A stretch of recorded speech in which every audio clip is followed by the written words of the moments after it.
What's up, y'all? It's Whiskey Joe back with another CRAS recap. Cycle 8, we got into the world of commercial audio, spent more time in surround sound, got more practice on the SSL 4000, and squeezed in a few more certifications. Let's talk about it. Week 1 Monday, we were in Studio D prepping for a sink or swim happening week 2 Monday, where we will have to set up for a surround sound tracking session using the S6 console. We went through how the session needs to be set up in Pro Tools and how the mic array will need to be set up in the live room. We spent a couple hours going through the information for the session, then spent the last hour delegating tasks and getting a game plan together to make sure we swim and not sink. Tuesday morning, I went in for the Melodyne cert. Nothing too crazy there. There was a practice sheet on the CRAS website going over various steps to complete, and that's the same sheet we ended up using for the certification, so passed with flying colors. Later that day, we had our first class on commercial production audio. We started with some general information, then got right into our first assignment, which was to record some dialogue for an ad and mix it. All we needed for Tuesday was to have it recorded, and we'll spend some time Thursday mixing. Tuesday night, right after class, Focusrite came back around to conduct their core certification class,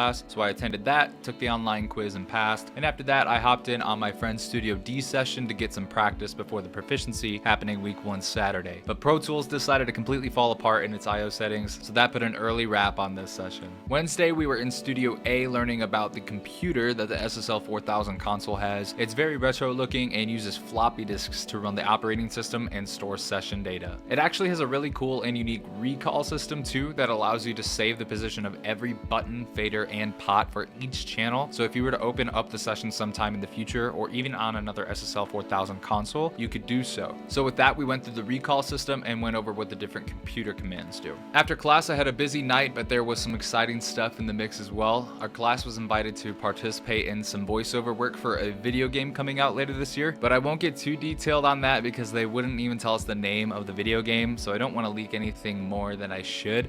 But there were about 6 to 7 of us there, and we recorded for about 2 hours. Then I had to trek over to Tempe to check on Jacob to make sure our session template was set up for the sink or swim. To increase our chances of swimming, we got some documentation going for what patches need to be made, along with the Pro Tools session template made, so we can just pull it up and have it ready to go for Monday. Thursday was mostly a work day. We spent maybe 30 minutes going over RX plugins to help with our mixing for the commercial assignment. Then we spent the rest of the class working on the mix. I had mine finished in about 2 hours and left shortly after that for the night. After class, there was the Focusrite Advanced certification, which went by pretty quick. It was just another 10-minute video to watch with a quiz. After that, you had unlimited tries on it, so another easy cert to have under your belt. Friday, we were in Studio A with a new instructor, Tony, going through more SSL 4000 stuff, specifically going over mix status. Mix status unlocks a wide range of new routing capabilities, which I don't want to begin trying to explain because I don't want to get anything wrong on here, but you'll see what I mean when you get to this point in the program. We recalled a previous session, patched in some outboard gear, and went over the onboard EQ, compressor, and gating capabilities the console offers. Friday night, I went to the S6 proficiency practice session held by mentors at the Gilbert campus and did a run through, then also got some practice in soldering before the mic build and guitar pedal build happening this weekend. Then went to my Studio D booking to run through the S6 proficiency again to really make sure I was prepared for it Saturday morning. So then Saturday morning, I had my S6 proficiency, which went smoothly. There were 12 tasks to complete in about 17 minutes, and I passed no problem. It was a pretty easy proficiency overall with some preparation, so not much more to say on that. After I went to the mic build event I had mentioned earlier, Rick and Gabe from Austin Mics came in and held a workshop with a kit to build your own ribbon mic. It was about a 7-hour day, and there were 3 stations we cycled through, soldering the components together, crafting and shaping the wireframe, then the final grueling task of fitting the ribbon on properly. There was a little bit of frustration trying to get some things to work, but I did end up with a working ribbon mic by the end of it and felt more confident in my soldering skills, which is mainly why I signed up, so that's all that really mattered to me. Sunday was the guitar pedal build with the same folks from Austin Mics. We had a 6-hour day of the workshop, again soldering the components and getting to mold the way we wanted our pedal to sound. Now, we didn't get to choose the type of pedal we were making, so it was limited to distortion, but we did get to change out the components in order to get the desired tone we wanted. I went for more of a bluesy tone and was pretty happy with what I had before I left, but it sounded much different when I plugged it into my monitor setup here at tone compared to an amp setup, so I'll have to do some more tweaking here to try and achieve that same tone since I don't have an amp with me. Week 2 Monday was quite the challenge. It was sink or swim day and the regular instructor was out, so instead of him, we had Brock, the head of education here at CRAS, to run it. We could really feel the pressure in that room and it was tense. Him and another instructor in training acted as the producers for the session and pretended they didn't know anything about audio, so we couldn't ask them for help. It was up to us to make the session happen. There were lots of troubleshooting, and at the end we did end up recording, but it was 45 minutes later than scheduled and we only got through one pass instead of like 5 to 6 passes as originally planned. So did we sink or swim? I mean, I'd say we floated, or as Regina says, we starfished, but I don't think we completely sank. From an instructor's standpoint, we swam because of the way we handled different scenarios and were able to stay calm and collected when things weren't working the way they were supposed to. But from an artist perspective, tracking 45 minutes late and only getting through one pass, yeah, we sunk that shit real bad.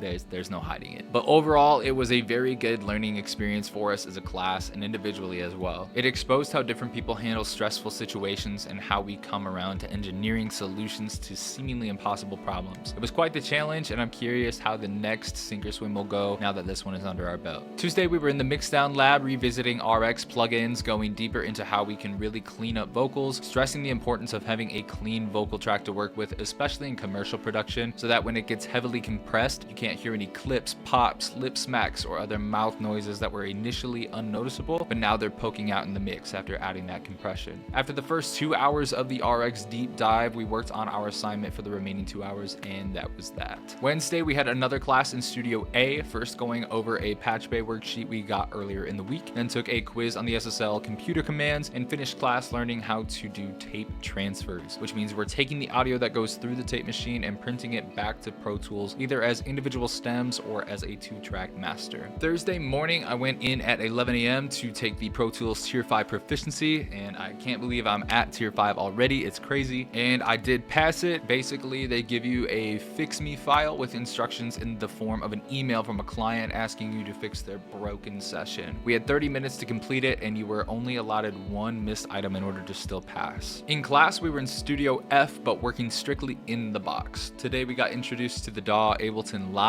We started the 30-day trial for the full Ableton suite and went over some of the unique features Ableton has over other DAWs, such as session view and going over how scenes work. I had previously heard of Ableton. I know Tim Henson from Polyphia has mentioned it's what he uses, but it's not a DAW I've ever dabbled in personally until today. Overall, it seemed to have a smooth workflow and looks like it would work really well for electronic music, but like any DAW, you could really use it for any genre. And then I loved Friday's class. Two of my favorite instructors were there, Mr. John LaRosa and Adam, along with the new instructor in training, Mr. Miguel, who I'm excited to get to know. He got to work at Blackbird Studios, which is just crazy. It's such a cool studio. But today we first went through kind of a group quiz going over the routing of the SSL 4000, seeing if we knew what buttons to press depending on which layout the EQ, compressor, and the filter was in, and if anything was sidechained or not, because the console can accommodate for a lot of different layouts, so we need to become familiar with them and how to make them work properly. And then afterwards, we went over more Pro Tools shortcuts, which will be super helpful for the Pro Tools Tier 6 Part 2 certification, which is a 20-minute Pro Tools test in which you can only use shortcuts on the keyboard. You can't use your mouse at all. More to come on that after I actually take the proficiency, but that was essentially it for Friday, and that was it for the week. So week 3 Monday was pretty chill. We spent the first bit of class just listening to different songs that were mixed in surround sound, seeing what stands out sonically in comparison to stereo mixes. Then we talked about the White Rabbit project we have coming up, where we have to mix the song White Rabbit by Jefferson Airplane in 5.1, following specific parameters, and also burn it to a disc, which I haven't done in years, so that'll be interesting. We walked through all of the steps for the project, and that was pretty much it for the day. Tuesday was a quick day. We had our commercial production final to wrap up that class, and I had one more assignment, which was mixing a 30-second commercial, but once we were done mixing, we got to leave for the day, so I was out of there by 4:30. Wednesday was also a pretty smooth day. We had another drum clinic, but this time in Studio A on the SSL 4000, so we set up the room, got everything mic'd up, and the board prepped, patches made, and then watched Dowell work his magic behind the kit. He is a phenomenal drummer and very passionate when he plays. It was really fun to watch. After he was finished, we tore down and left for the day. Thursday morning, I had to come in bright and early at 9 a.m. to take part 1 of the Pro Tools Tier 6 exam, which is the last of the tiers, so it's very exciting but also pretty daunting. Part 1 was a 100 question written exam covering so much information information from the history of Pro Tools to shortcuts to knowing what's in each menu. It was a lot of cramming to prepare for this test. I was running a 160-term Quizlet on repeat to the point I was literally having dreams about the flashcards. But I passed, so it was worth it. And now I have part 2 in a couple of weeks. For class, we were in the MIDI lab with Brock, the head of education, going over object-based mixing. I guess this is a class that he teaches regularly, and he broke down the concepts really well. It was a good class. We don't have a lot of history classes at CRAS, which I'm personally very thankful for, but today we talked a bit about the history of object-based mixing and kind of how we got to this point and how even stereo was once a very foreign concept to a lot of people at the time it was born. And the fact that we have surround sound and object-based mixing today is kind of a miracle in itself in some ways. So we talked about that. We talked about audio renderers, spatial audio, and binaural audio, as well as how we can use Logic Pro for Dolby Atmos mixing. It was a very information-packed day. Friday's class, in my opinion, probably could have been summed up into an hour instead of a whole 4-hour class. The topic was on reamping, which is essentially taking an already recorded signal, feeding that back through an amp, and recording that output. So let's say you used a DI box with an electric guitar and fed the other output to an amp, recorded,